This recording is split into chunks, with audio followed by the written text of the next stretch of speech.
What's up, good people? Mark Holmes here, and as always, I want to say thank you all for watching, commenting, subscribing, and being part of the Joe Boo Sports Report. Without you guys, as well as you ladies, you know that this literally does not work. Hope everybody's having a great day.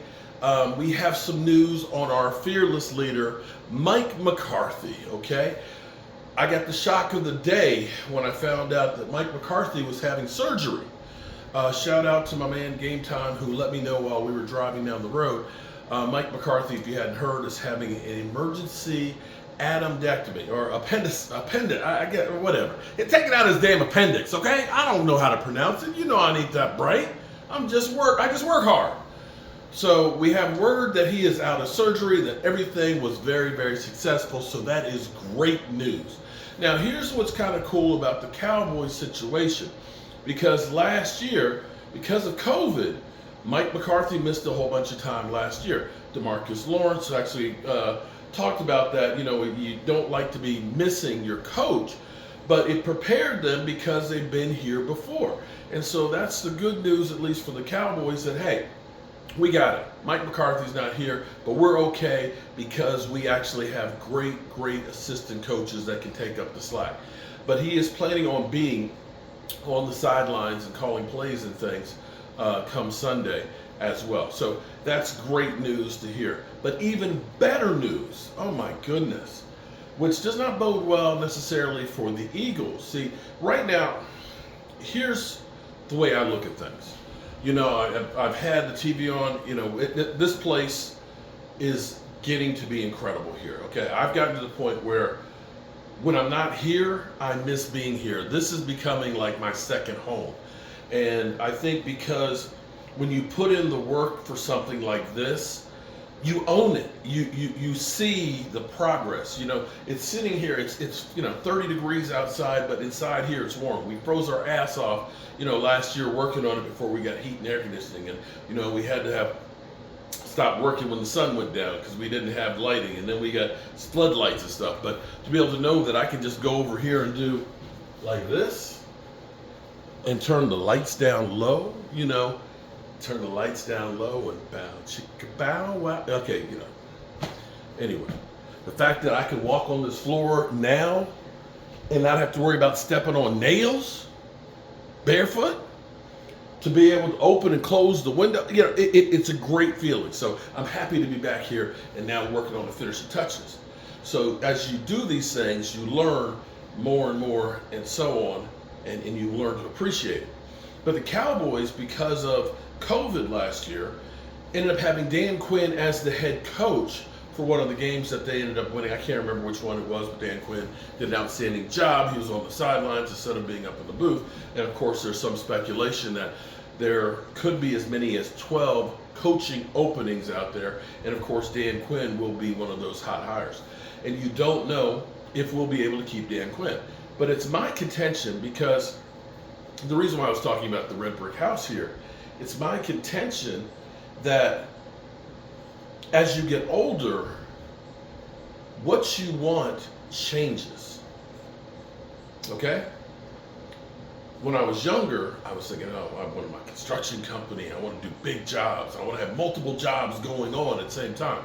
We were working on an 80,000 square foot warehouse and stuff at one place. We were putting on a whole addition onto another house at the same time. We were doing a basement. And what happened was, instead of me doing and feeling good about what I'm doing here, putting pieces together, understanding that when I look at these walls and I see the walls that these hands plastered, when I see the floor that has been sanded and varnished and brought back to life, I get such a joy inside and feeling of accomplishment that I don't or didn't when I was driving to the job to check to see how the other guys were doing. How's the job running? Then I got to go back and do paperwork and things like that. And it just became, it wasn't fun anymore. It wasn't fun anymore for me, because I don't want to do all this stuff. I don't want to do all the paperwork. I don't want to have to talk to the customers in the bank and insurance companies and all that stuff. What I want to do, I want to go ahead and make the sausage. That's me. Now, I can look and say, being the head coach of the Dallas Cowboys, having to answer to Jerry Jones and Stephen Jones and do all the press conferences and all that stuff, that's one job, which you have to really love to do. You are the guy who's going to get all the shit. Whereas right now, Dan Quinn, he's working with talent. He's got autonomy to do what he wants to do without really having to answer to anybody but to Mike McCarthy. He gets to go ahead and he's sanding the floor, so to speak. He is developing, Micah Parsons. He's overseeing, Deron Bland and Diggs and things like that. You get more satisfaction, or at least I do, from actually being the creator. And that's my hope for Dan Quinn. That Dan Quinn has been that, head coach in Atlanta. And it's more of an administrative type deal. It's behind the desk. It's meeting with, you don't want to meet with people. You want to be out there on the field, out there, shoving Quinn Bohannon out the way and getting in there and playing nose guard like when you did in college with the guys. You want to be running up and down the field and sweating and hitting guys in the back and motivating them. And that's my hope for Dan Quinn, that he doesn't want all of these jobs. Because when you think about, say, the Raiders, or you think about the Colts, or you think about Carolina, these jobs, yes, he can get any one of those. He can get any one of those. But do you really want one of those? Do you really want to go to an organization that's really just screwed the hell up? You had Carolina with Steve Wilkes turn the organization around. They went from being a dread, firing the coach in the middle of the season. You get a team that was ass 6-6, and they say, nah, we're going to go get somebody else. We're going to get Frank Reich, who was just a disaster in the Colts. So I don't know that Dan Quinn wants that. Now, the other part of the good news is the Dallas Cowboys, they're healthy as shit. They're healthy as shit. Now, there's, let me paraphrase. Let me say this. Everybody is injured right now. Okay, everybody's got bruises. Some of these guys, when you see them on Monday, their arms are black and bruised. Did you see the picture of Christian McCaffrey's arms and stuff after the game? Everybody on Monday comes out, except the Cowboys this week because they didn't play on Sunday. But Monday or the day after a game, man, you have a hard time getting out of bed. Your body, everything is sore, achy, and on. You need a couple of days just to work that stuff out. Between the treatment and going to getting the ice whirlpools and the hot baths and the massages and everything else, the shots and needles and the stretching to be able to really play.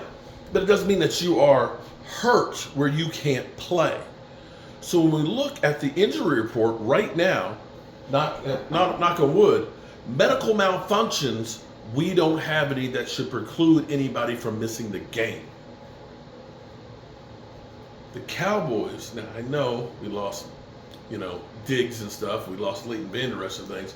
But at the moment, the guys that are on the roster are healthy. And this is about the healthiest this team has been, with some extra days of rest going against the Eagles at home after they just got a physical game beat down. They're hurting. And right now, if you look at the teams right in front of you, and this is where I keep getting tired of listening to Joy Taylor and Shady McCoy and everything else that say they trust the Eagles more. You have to look at the Dallas Cowboys from the time they played San Francisco and understand how football goes, that nobody goes wire to wire great, and it's really about peaking too soon. And you could look at a team like the Buffalo Bills and say they peaked early and now they're going downhill. You might be able to look at the Eagles, and this weekend is the weekend that you'll figure out if they did or didn't, because if they lose this one right here, all of a sudden they are in deep kimchi. They're in must-win situations from here on out because they got San Francisco right there owning the tiebreaker. You have the Dallas Cowboys since San Francisco, where it seemed like they tore up what they were doing offensively and went to Dak Prescott's strength. And you see why Dak Prescott is the leading candidate for being MVP, because finally, after all these years, we're finally saying, you know what, Dak, you're good outside the pocket. You know what, Dak, you're good with motion. You know what, Dak, you're good with running the football some. You know, Dak, you're good at going deep. And we're using these things to his strength, as opposed to running the football every time on first down and being predictable and being in second and long all the time. So all of these things, when you look at the Cowboys, you have to say that the offense is playing well. Defense, they didn't play that great last week, but you had a desperate Seattle team after having 4 games in 18 days.